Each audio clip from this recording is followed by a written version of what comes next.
The Q document. Theoretical. Did it exist? Could it have? Are you familiar with it? I don't want to do a lot of, I'm not going to do this on the Q document itself or whether I believe it existed or not. What I'm going to do is show that I found a source for where Q material would come from.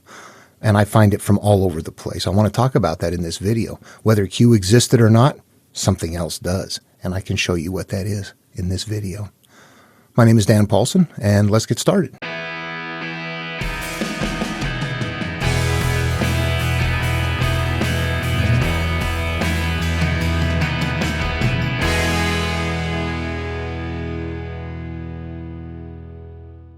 Okay, well, the Q document is theorized, and it comes into play in about the 1900s. And Q stands for quella, meaning source.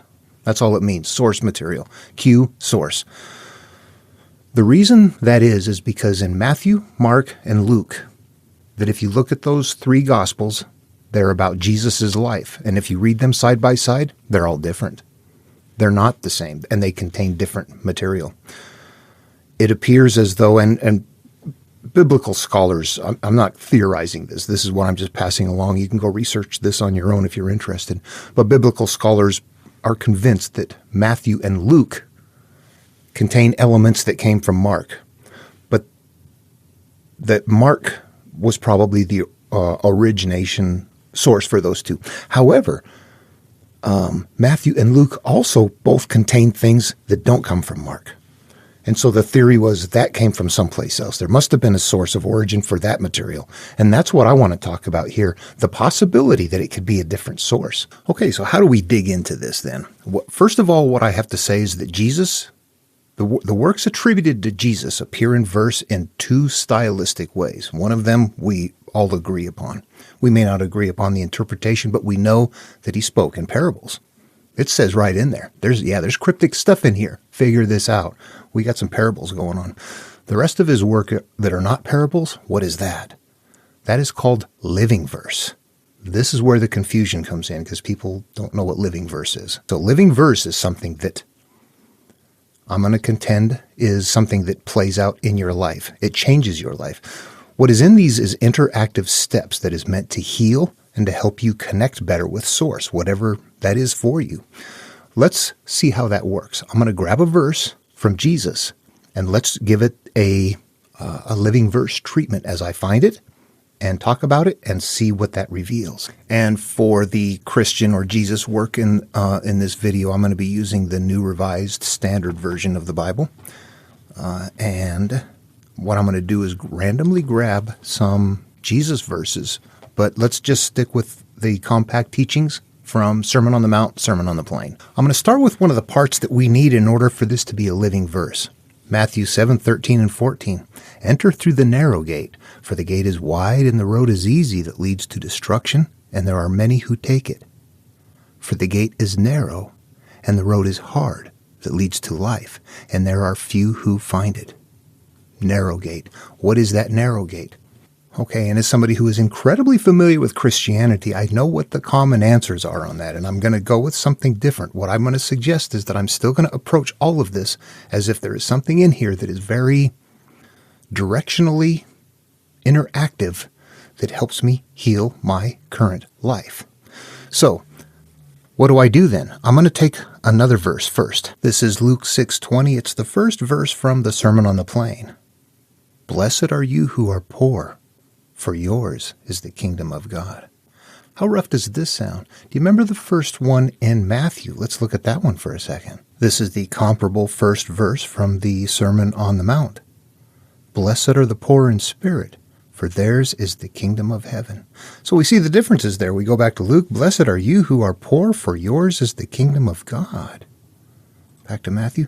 Blessed are the poor in spirit, for theirs is the kingdom of heaven. We can see the differences in the verbiage there, and we wonder, what? How? How do we reconcile this? How do we make sense of it? And there's a living verse, works out perfectly, reconciles all of it. Here's how it works. You take this verse in your consciousness, close your eyes, and you play it out in your psyche. Think of your beginning in life. When you first were born, from then until now, that is where this belongs. Not from here outward, from here inward, from here backward. Blessed are the poor. Blessed are you who are poor, for yours is the kingdom of God. What is that poor? Poor means devoid of. It doesn't mean broke, destitute, hungry. It means that I am devoid of the things that make me not a pure, simple being. I am full of hurt, angst, pain, shame, anger, judgments. All of those things get put away, tucked away, and the kingdom of God is not mine. I don't care if I'm a Christian or not. It doesn't matter. What matters is whether or not you have a massive stuff up here in your life experiences that is unresolved and undealt with. That is going to continue to be a part of your life. And whatever is beyond that is recognizing what we are and what we contain inside is flowing our life in accordance with what we are holding up here. And simultaneously what happens is that it switches from anything about the physical world to the mental or spiritual world. It is no longer about the physical world. That way we know that this is a spiritual material. It's for me to heal. It doesn't matter whether it says poor or poor in spirit. When you play it out inside, poor in spirit, no matter what, you can leave spirit out. It's a spiritual teaching. If you know that, it's a spiritual teaching. It is not about out there. What we learn on our spiritual journey and our experiences in life, that the quality of our life experiences can be based upon the quality of what we have up here. So if we want our life experience and our beyond that to be okay, you fix this now. That's what this material is showing once you turn inward, which brings me back to looking at something else again. What do we have here? What is that narrow gate? Entering into the narrow gate. What happens when we look outward and try to interpret? You can go anywhere with it. When you turn it inward, you cannot. It plays out here. It doesn't go all over the place. It is your verse. It is for you to interact with and to heal yourself, or for me to interact with and to heal myself. But that very much depends on whether or not we can find this path and we decide to take it. But at this point in time, it becomes demonstrable. It is no longer supernatural claims. It is now, you do this, and that's going to happen. Your life will improve. Here's how you came about. Here's how you can rectify that. Here's how you can get in the better graces of God. Okay, while that playing it out or mirroring it in the psyche is fresh, let's grab the next verse from the Sermon on the Mount. Blessed are those who mourn, for they will be comforted. Again, we have to use that same process. Look it through for a second. I mean, let's look it through for a second. If we took it to the physical world, if you have to mourn something, you will be comforted. We know that kind of happens. You lose somebody and, you finally, there's things you can do to make yourself feel better. But there are times where you might be mourning. Something is constantly going on. There's problems. What if you have a child dying of cancer? You going to mourn that and be comforted? I wouldn't. This verse doesn't make sense to me if I play it out in the physical world. However, if I turn it into my psyche, go through the narrow gate, I need to mourn what I have up here. My hurt, my pain, my shame. That's the only way I'm going to be comforted. Suddenly the verse works. 100%.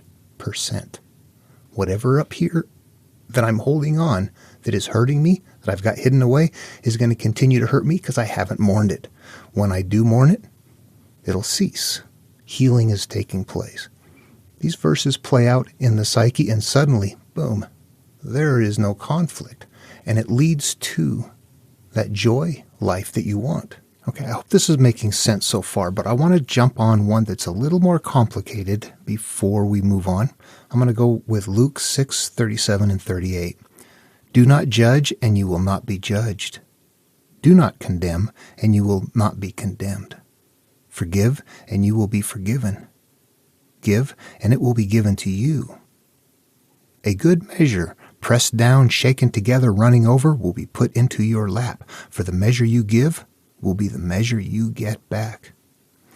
Okay, once again, if I work this through in my mind in the physical world, and I think I'm looking at people long ago I used to work in a big group, and I'm just trying to think of examples here of people that are judging each other, or somebody's saying things about you because you have a certain political belief, and they're saying things about you that aren't even true.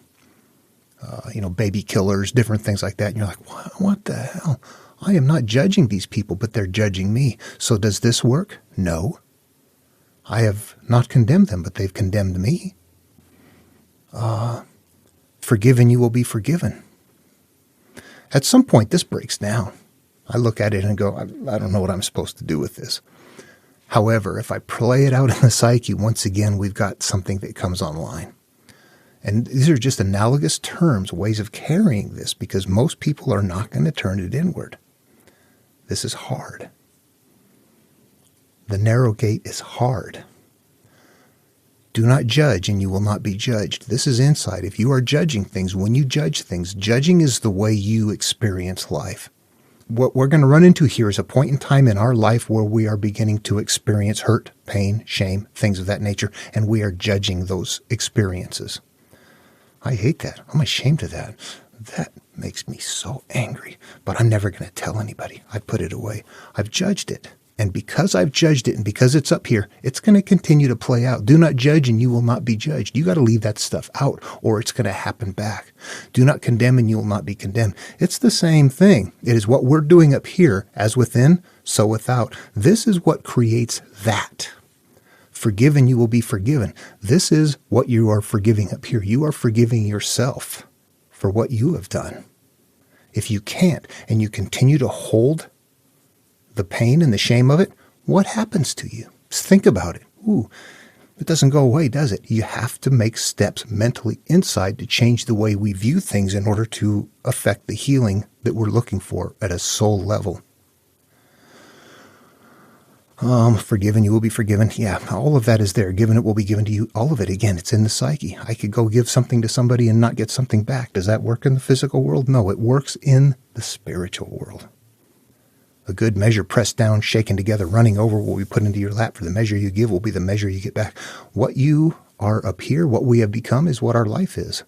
And however we experience that life in the past, unresolved, angry, hurt, shamed, continues to emerge in that way. Only by rectifying those things in the past does life for us change. Does this sound familiar? And your Father who sees in secret will reward you in secret.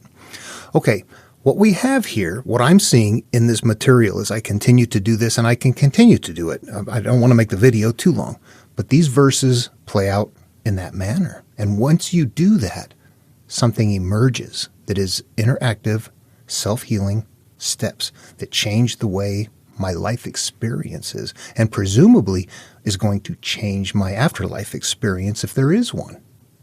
I'm being told to fix it now. That's what I'm going to do. I'm not going to wait. There's something in here that is difficult to do. If you're a seeker, you'll find it. You'll see it. It's discoverable. It's analogous terminology bringing this in. Now, this is why I say the potential possibility of other source than Q. I'm going to do something fun. Let's jump over to the Tao Te Ching from Lao Tzu. This is some Chinese work, very pivotal spiritual work, approximately 500 years before Christ. And I have a lot of videos up on these comparisons. If you were to go through playlist, you can find that. But in this case, I'm just going to grab a few pieces here and there to show some comparisons. This is right in the beginning. Naming is the origin of all particular things. Well, how weird does that sound? You play it out in the world and you go, what? This stuff was here before we got here. We're naming things as we create. Yeah, it doesn't work. Play it out in the psyche in the same way. This is also a living verse. And I want to redefine that again before we move on, because I think this is fresh in a lot of people's mind. The living verse. You take your consciousness, you take the material, and you can take that and take that verse and look at the world and say, how does this fit? And it doesn't. So you take that verse and you put it in your memory and you close your eyes and you go back to the beginning of your life, and that's where the living verse decodes. That's where it interprets. It is yours. Naming is the origin of all particular things. When we are first born, we are nothing. We can become anything.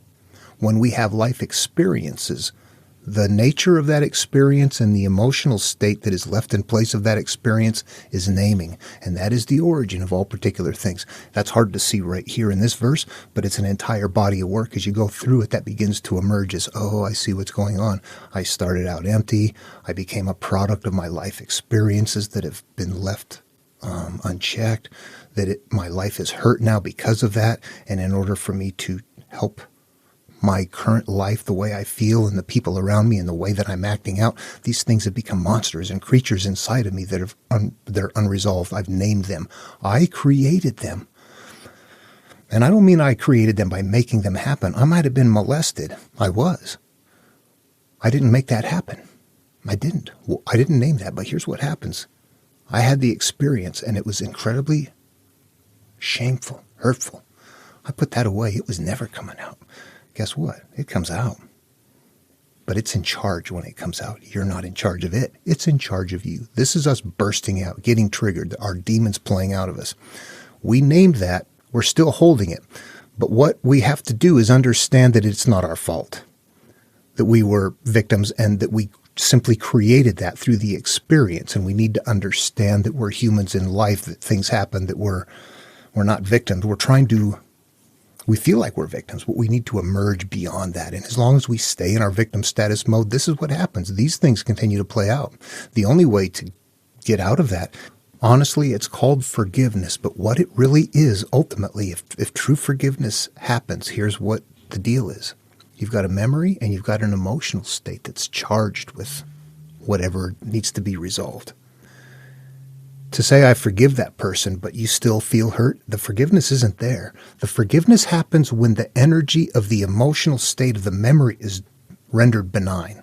That has to happen. The energy of the emotion state, the condition of that, the frequency of that, the feel of that, the way it feels to you, as long as that is in place, that is what you are carrying, that very thing. And it's looking to emerge in life. I think what we need to ultimately understand is that there was a cause and effect that caused us to have a mental choice that puts something away, and we have to go take our malleable mind and readjust that choice. And the reason we do that is because it changes our life. It changes not just the way we feel, but the way we live life, the way it impacts the people around us. We become better. Okay, let's go look at Lao Tzu again. And is everybody on board with this then? You see what I'm doing there? And you don't have to agree, but naming is the origin of all particular things. That would mean that, oh yes, I see how that applies to me, that means how I came about and what I can do. What I'm going to do now is jump to Buddha. About the same time as Lao Tzu, northern India, Tibet, about 500 years before Christ. This is the first verse from the Dhammapada. All that we are is the result of what we have thought. It is founded on our thoughts. It is made up of our thoughts. What does that sound like right there? What did we just cover? Naming is the origin of all particular things. Yeah, this is teaching us the same thing. We are the result of what we have thought. This is not conscious thinking. This is the thinking that puts things away, that store. Remember, we're playing it out in the psyche, not in the world. It's not about, I thought this once, but it didn't come about. I thought something bad over there once, and I'm afraid of the repercussions. It's not that physical stuff. It is the stuff that is happening at a deeper level that is being stored there. The program that's put away. Unbeknownst to us, to most people, and unawareness, we really live life through the bundle of our experiences. And we need to know that we aren't those are just the experience. They're not us. We can't live through them. Otherwise, we're not living our life. Those experiences are living our life. And we're along for the ride. Okay, that was only the first part of Buddha's verse. Let's get back to it. If a man speaks or acts with an evil thought, pain follows him as the wheel follows the foot of the ox that draws the carriage. What is happening here is that it's telling us that there's going to be a cyclical pain. If a man speaks or acts with an evil thought, we had something bad happen. Don't call it evil. Call it what is bad to you. It's evil now. I didn't do it evil. When I got molested and I got hurt, I was not being evil, was I? No. But we're going to call it evil anyway, because right now, with my life the way it is, it's an evil thing to me. It isn't me evil. What I did was I thought, this hurts, I'm ashamed, that's what it is. And because of that, pain follows me as the wheel, that's cycling, coming around and around, follows the foot of the ox that draws the carriage. As I'm moving through life, this pain continues to follow me because of something that I have put away in there. Okay, quick summary. Everybody see that. From Lao Tzu, we've got the idea that naming is the origin of all particular things, which means that this is how our experiences and how we've classified those experiences and hold them in place have made us, or have made things what they are. And in Buddha, we are the product of all that we have thought mentally. Everything that we have unresolved, or even resolved, maybe it's fine. We are still a product of our thinking. Let's take a look at something from Jesus here. We're going to bounce back. Do not judge, and you will not be judged. Right there. That's it. Play it out in the psyche. When you're judging something, you're classifying it. You're deciding what it is, and you will not be judged. If you do judge, then you will be judged. Whatever you hold in there is going to continue to cyclically come back around. It's doing the same thing using different analogous terms. Once you play it out into the psyche and put it where it belongs in the mental hierarchy of things, it only comes up with one result. All of them do. So as I continue to read everything I can get my hands on and continue to look and analyze this stuff, what I begin to believe here is that Lao Tzu is using the term naming in the way that Buddha is using the term our thinking, all of our thoughts, in the way Jesus is using the term judging. That once we play it out in the psyche, those are simply different analogous terms, which means the way that we have decided in experiences and stored it away that way, and it's going to continue to emerge from us in that same manner.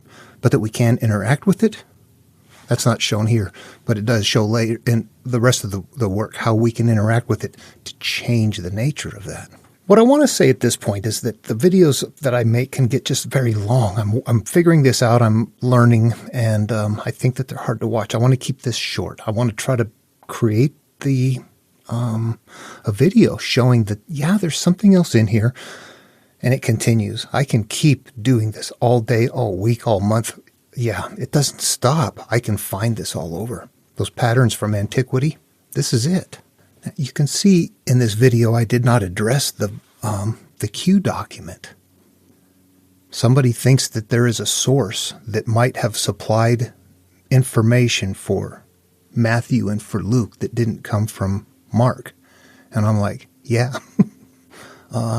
Starts with Gilgamesh and the Mesopotamians later in the Enuma Elish, the first creation myth, and the Atrahasis, the first flood myth, and continually moving everywhere is this material. They looked and saw, I mean, they're working with a certain group of religious material, Christian material specifically. They're doing that. Once you start encompassing other things, you realize, oh my gosh, yeah, the source is the template. It is. It's the template. There could have been a Q, but if there was a Q, it was just another source off the template. It wouldn't have been something that was an original or an originator of the template teaching. That template precedes all of this. It's older than all this other stuff. What was first? The template. And this teaching. Well, post any questions or comments below. I enjoy this stuff. It's fun. And anyway, hope you enjoyed the video. Love one another, and I'll see you in the next one.